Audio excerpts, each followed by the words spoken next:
people hit me up about things. I think one of them was the dog issue. Mm-hmm.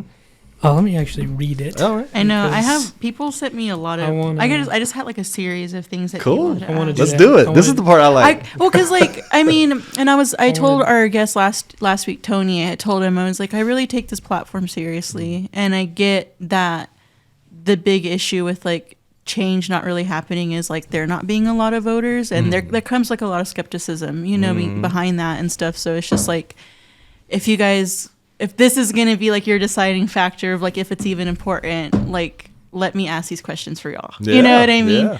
Yeah. So yeah, and some of them were just kind of like people were just picking your brain here. You know what I mean? So you might be like, okay, all right. But some were pretty good. Let's see. You've answered a lot of these already. I feel just with like you just kind of speaking. One? Yeah, I want to go for it. Okay. Yeah, go for it. I want to do this guy justice by reading what he said. Mm-hmm. He said, "I've been walking a lot to get in shape for a heart and double lung transplant, but I keep getting attacked by wild dogs, and my area has become a dumping ground for people to ditch their pets. What will you do about to apply? Will this apply to feral cats as well?"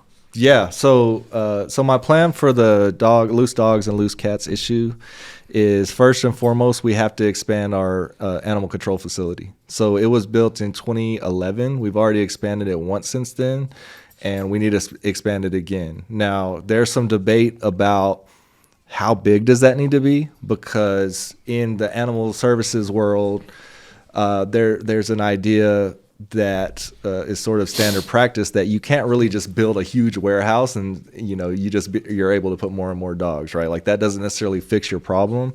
But we do know that the animal control facility is pretty regularly right now at about 300 dogs over capacity. And so we know where it's sort of a starting place, right? So figuring out how much to expand it is a detail, doesn't really matter, but we need to expand it, all right?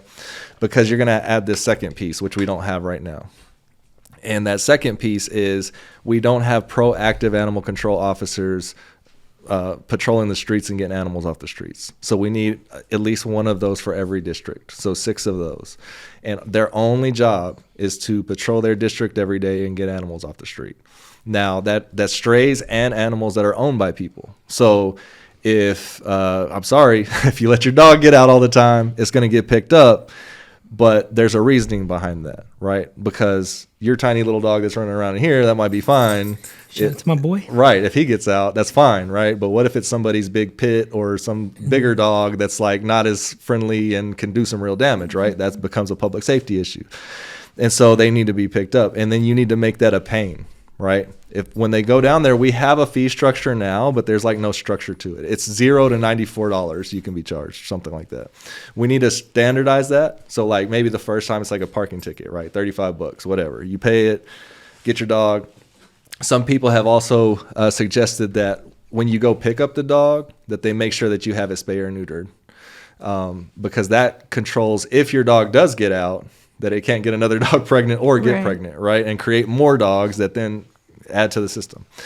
And so there's that part of it. And then those fines can escalate. And then in other cities, it can get pretty bad. Like, so if somebody's like a repeat offender, or if they like don't pay their ticket, like it can turn into a warrant like any other municipal ticket, right? So like you can have those things in place to try to get people to act right, essentially, right? Speaking of dogs, I got this dude. He's eating something. Sorry, no, you're good. That his mouth. Oh my God, he's like, give it. Right. And so so there's that part of it, right? And then the last piece of it, or not really last piece of it, but another piece of it is public education. And so when I went and talked to the director of animal services and asked him, what were the issues he was seeing, a big part of it was that people aren't aware of the best practices for responsible pet ownership. They weren't aware of like services that the animal control has, right? That some are free or you could get vouchers for or whatever. Like they're just not aware of it. The animal control has a program that they do where they can fix people's fences, right? So like if you can't afford to get your fence fixed and that's why your dog keeps getting out, then you can apply for some funds to get that fixed. I had no idea. Yeah, I didn't know that either. Right. So many people like lose their dogs to stuff like that. Right. And we can be more intentional with that, right? Like, so with these outreach campaigns, we already know where these problem neighborhoods are, where you got a lot of fences, right, with dogs. Like, there's people that call all the time. We know where some of these places are, right? So like, you could even be intentional and go through there and offer that to those people in that specific area, and just go area by area over time to fix those fences, right? Mm-hmm. And so that's a piece to it. The sort of 3 takeaways that I took from the public input were that there has to be a heavy emphasis on spay and neuter. There has to be, because there's a couple issues here. First of all, people aren't doing it. Second of all, it's real expensive, and that's probably why a lot of people aren't doing it. And so figuring that situation out, and how do we expand those programs. Another one was enforcing laws that we already have, right? So it's illegal right now for those people to be in the Walmart parking lot or wherever with a box of dogs saying, come buy a dog, or we're giving dogs away. I didn't know that. That's illegal.